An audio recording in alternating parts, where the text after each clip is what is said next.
Purdy, though, he was special yesterday. Finished 7-10 for 213 yards, 2 touchdowns on passes over 10 yards. Passes over 10 yards. So for all the dink and dunk people, first of all, there's nothing wrong with dink and dunking. Brady did it. Won 7. How many Super Bowls he win? 6, 7? 7. Lost count. 6 in New England, 1 in Tampa. Right. Joe Montana. He dinked and dunked.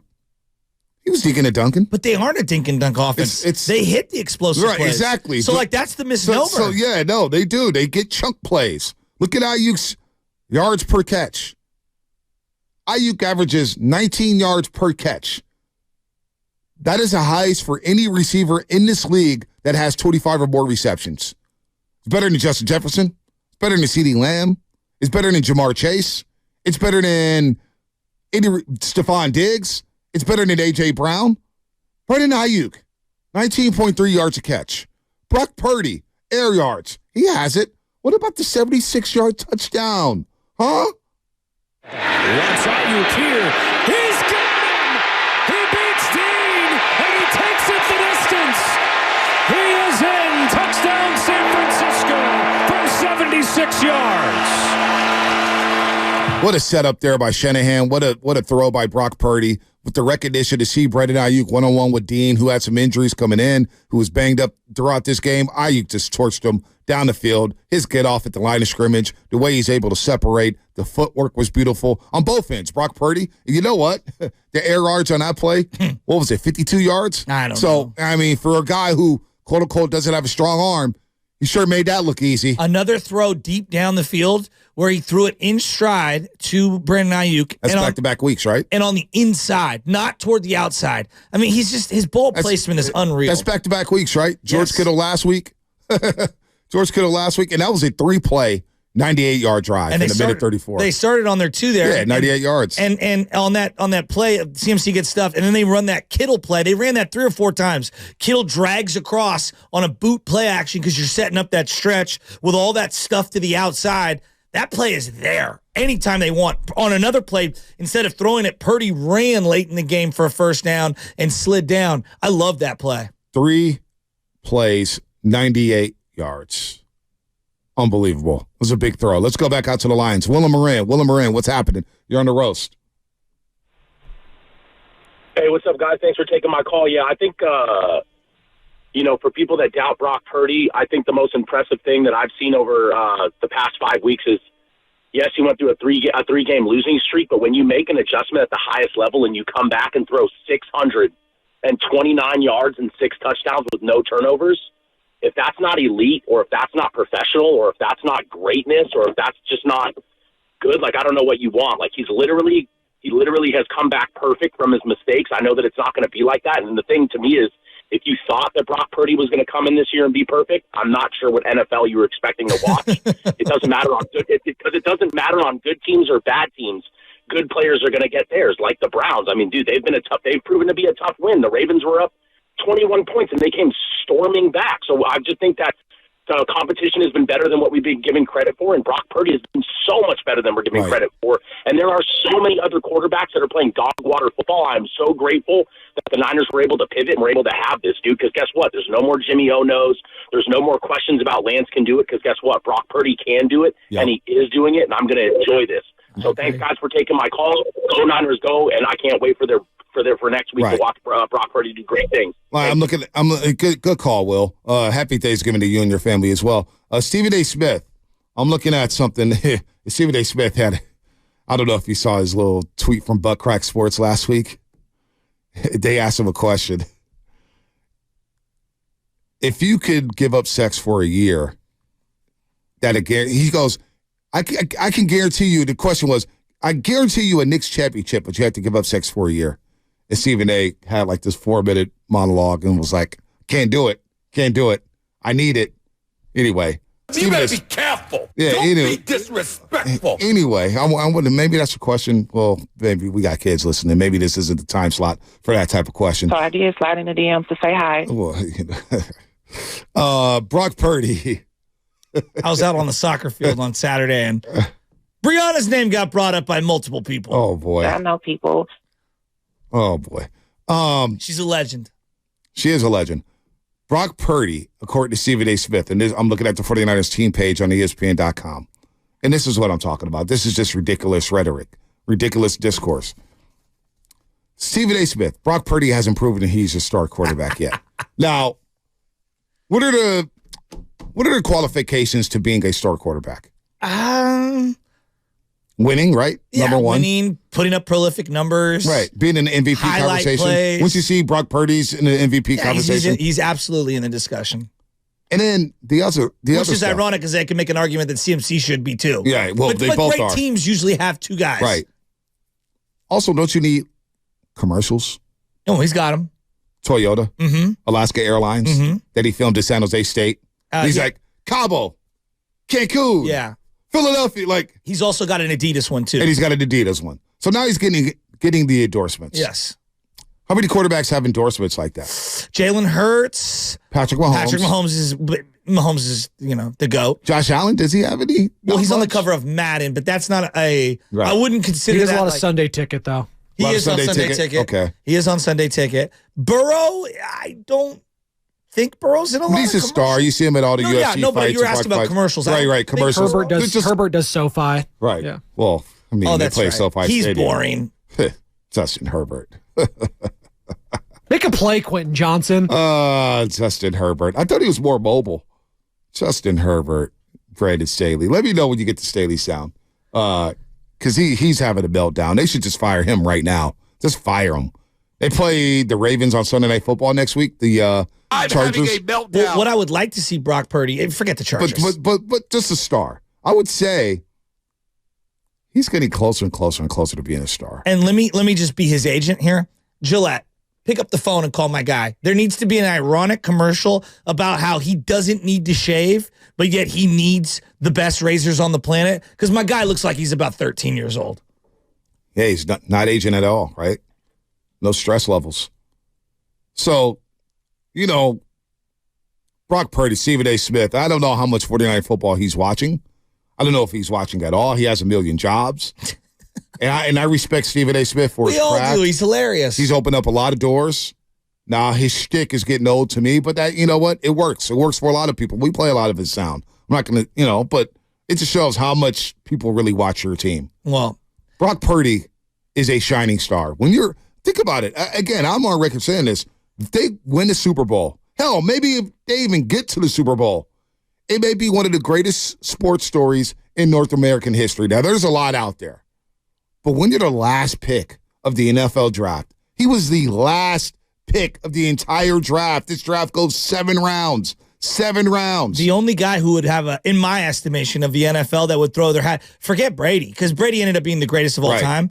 It's Kurt Warner. Yeah. Going from bagging groceries to winning a Super Bowl in like a year and a half. That's what we're talking about I here. mean, we're talking like a small select few. I mean, you could throw Brady in, but Brady ended up being the greatest quarterback Right. of all time, and he did go to Michigan. You know what I mean? Like there were layers to that discussion. Kurt Warner's really the only Right. this is remarkable. I mean, the guy Kurt Warner was playing for the Iowa Barnstormers. That's Arena League football. insane. And then so an injury happens, and he's leading them to the Super Bowl and creates the greatest show on turf. And you know what's ironic about that is that I'm raising my hand, diluted the accomplishments of Kurt Warner originally with the Rams, saying he's got Torrey Holt, he's got Isaac Bruce, he's got Marshall Faulk. And then as years went on, he joined the Arizona Cardinals, and I gave in. I said, you know what? No mas. I'm not going to argue this anymore. Well, this guy is an all-time player. And there should be no knock on anybody for having great players around him. Steve Young had the greatest wide receiver and maybe the greatest football player ever at his disposal. That's a good point. And Jerry Rice. So did Joe Montana. He had Roger Craig. He had Britton Jones. He had great talent. You need talent around you, just like in the NBA, just like in baseball. Every sport. Every sport, you need talent. You need great players. There should be no knock on a quarterback to say, hey, man, he's not good because he can't play without this. He can't win without this guy. Now, we just saw Brock Purdy struggle for 3 straight games without Deebo Samuel, Trent Williams. And he goes 17, 17, 17. And Brock Purdy said it. I need Deebo. He gets me comfortable. We need Deebo Samuel. He makes the game easier for me. So there's no knock on that. But it would be one of the greatest stories in North American sports history if he was to hoist a Lombardi. That's where the last pick of the NFL draft, and now we have this guy in the MVP conversation.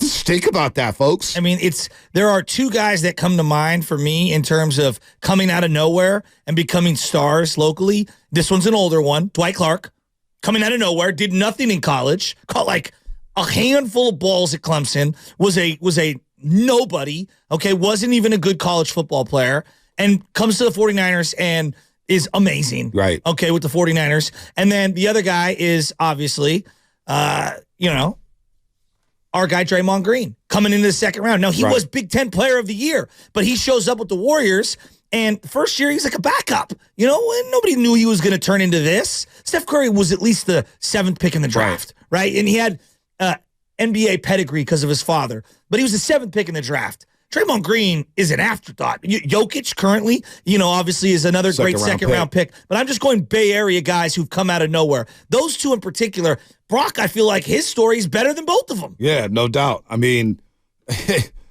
and he's an easy guy to root for. Last year when he came out to the scene, and we interviewed his father. I told his father during the interview, I said, man, I didn't think your son was going to be able to make it, man. I told him I had to. I didn't think Brock was like, really, this kid? And I watched about, I'm not going to say I watched every single Iowa State football game.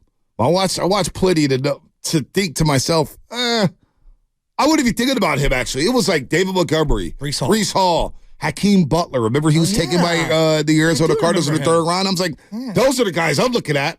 The quarterback guy, you could plug and play anybody. For him to come in the way he did last season, and he won me over. Once he out-dueled Brady, and then he went to Seattle on the short week and won the hat T-shirt game, I said, damn, maybe we do have something here.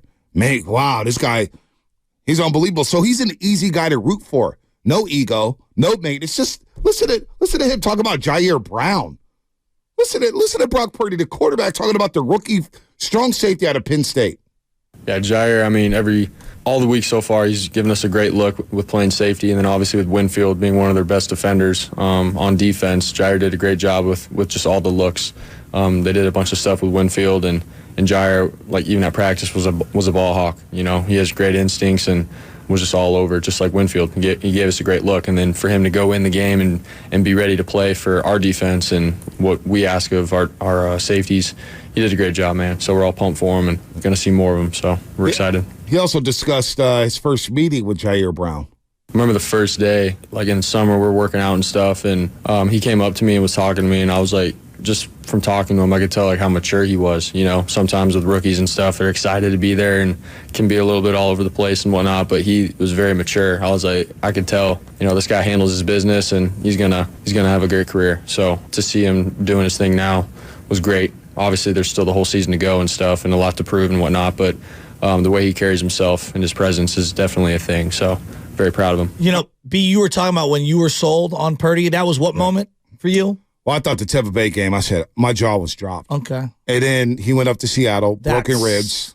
And I was told, I know the story came out a lot later that he had broken ribs, but I was told actually going into the night, I have sworn to secrecy, unfortunately, but I was basically told, like, yo, Brock's not 100%. Even though you don't tell me your best friend. I can't because you admit that you got a big mouth. I can't tell you anything. You can't hold water. Everybody would know at this stage. Nothing wrong with that. I gotta keep that stuff to myself. But and I was I'm like, a generous person. Damn, he's got ribs, right? He's got broken ribs.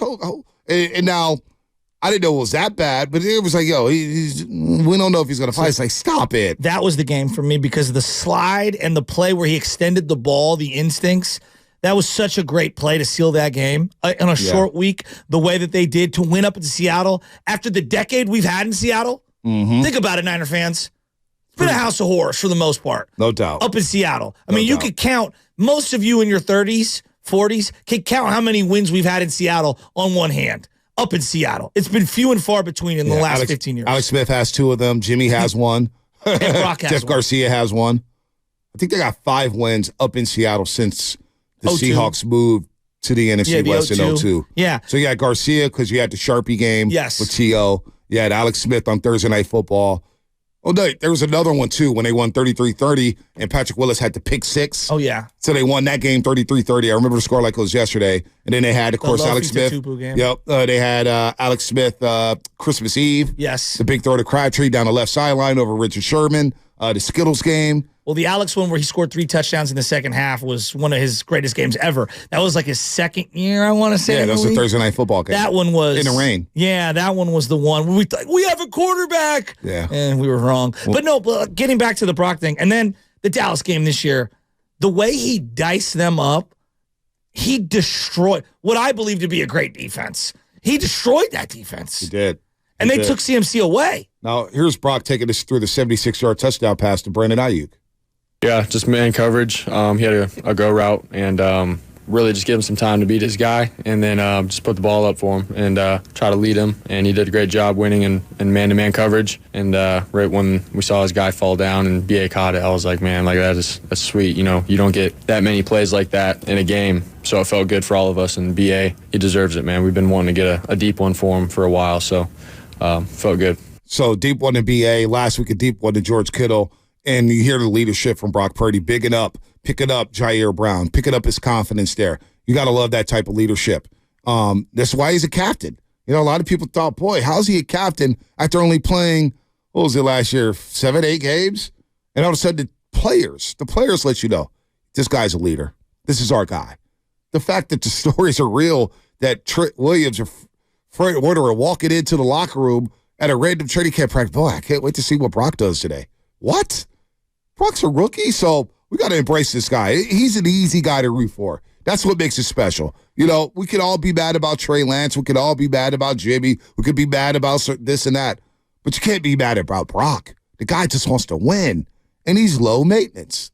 Low maintenance. They're humming at the right time, the absolute right time. To me, it feels like the defense has combined their coverage with their pass rush at just the right time. And then you mix in Brock having a little bit of some down weeks in fourth quarters and then getting right back to a well-oiled machine at the perfect time. Seattle, Philly, Seattle. This is when you want to be humming right now.